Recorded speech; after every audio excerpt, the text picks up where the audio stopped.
Hello friends, আমি দুটো কেরালা দিয়ে এত স্বাদের একটা রেসিপি তৈরি করব, না দেখলে বিশ্বাসই হবে না। তো প্লিজ আমার পুরো ভিডিওটা তোমরা সবাই দেখে নিও, তোমাদের কাছে অনুরোধ রইল। তো প্রথমে আমি কেরালাগুলোকে ধুয়ে ছোটো ছোটো টুকরো করে কেটে নিয়েছি, আর বড়ো বড়ো দানাগুলোকে ফেলে দিয়েছি। প্রথমে আমি কড়াইয়ের মধ্যে একটুখানি গরম জল বসিয়ে রেখেছি। জল আমার প্রায় গরম হয়ে গেছে। আমি কেটে রাখা কেরালাগুলোকে জলের মধ্যে দিয়ে দেব।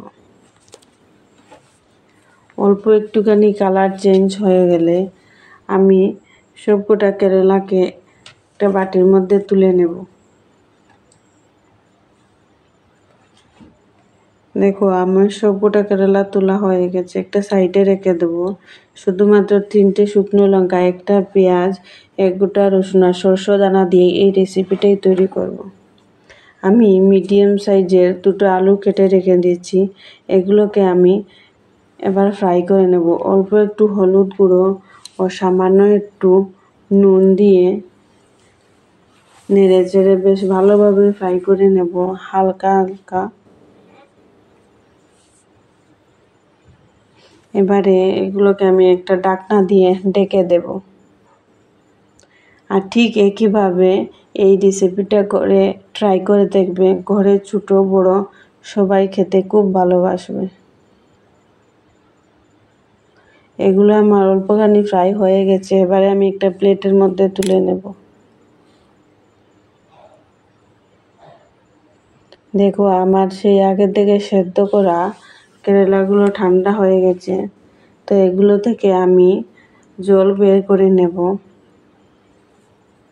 তো দেখতেই পাচ্ছ, একে একে সবকটা থেকে আমি জল বের করে নিচ্ছি।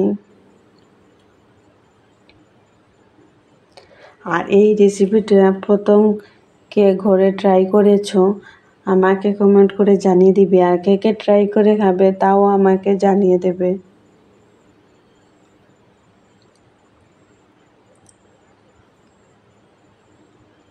আর এইভাবে নিত্য নতুন রেসিপি দেখতে আমার চ্যানেলটাকে সাবস্ক্রাইব করে বেল আইকনটা ক্লিক করে দিও।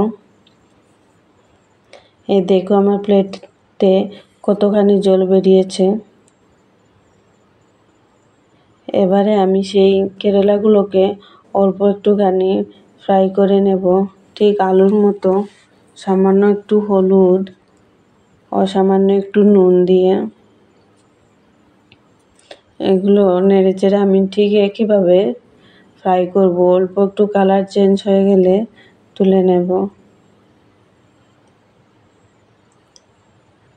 আর যারা কেরালা খেতে ভালোবাসে না বা উস্তো, ঠিক এভাবে তৈরি করে দেখবে, সবাই খাবে। এগুলো আমার ফ্রাই হয়ে গেছে, এগুলো আমি তুলে নিলাম।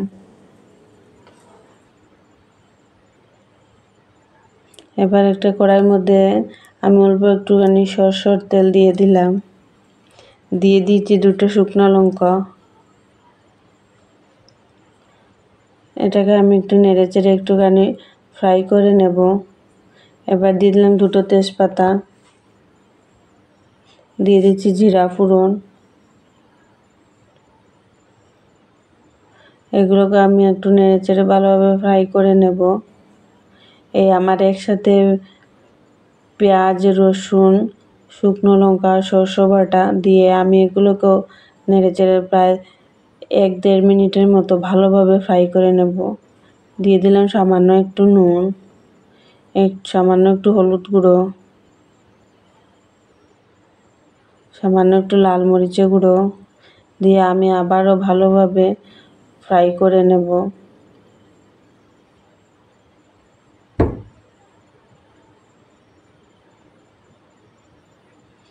দেখো, আমার মশলাগুলো বেশ ভালোভাবে ফ্রাই হয়ে গেছে।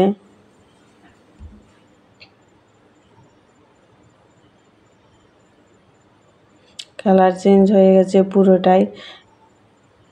এবার আমি এর মধ্যে অল্প একটুখানি জল দিয়ে ঠিক একইভাবে একটু নেড়ে চেড়ে নেব।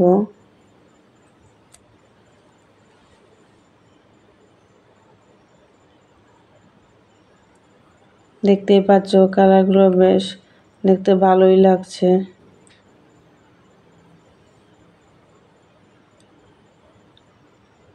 এবারে আমি সেই আলুগুলো দিয়ে দেব।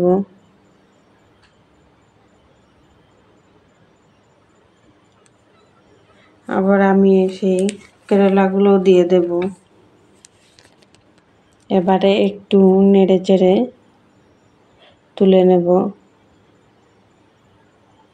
আর এভাবে একটুখানি কেরালা তরকারি হলে বাস গরম গরম ভাতের সাথে বেশ জমে যাবে।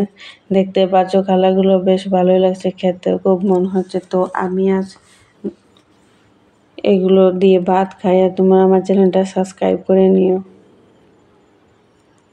টাটা, সবাই ভালো থাকো।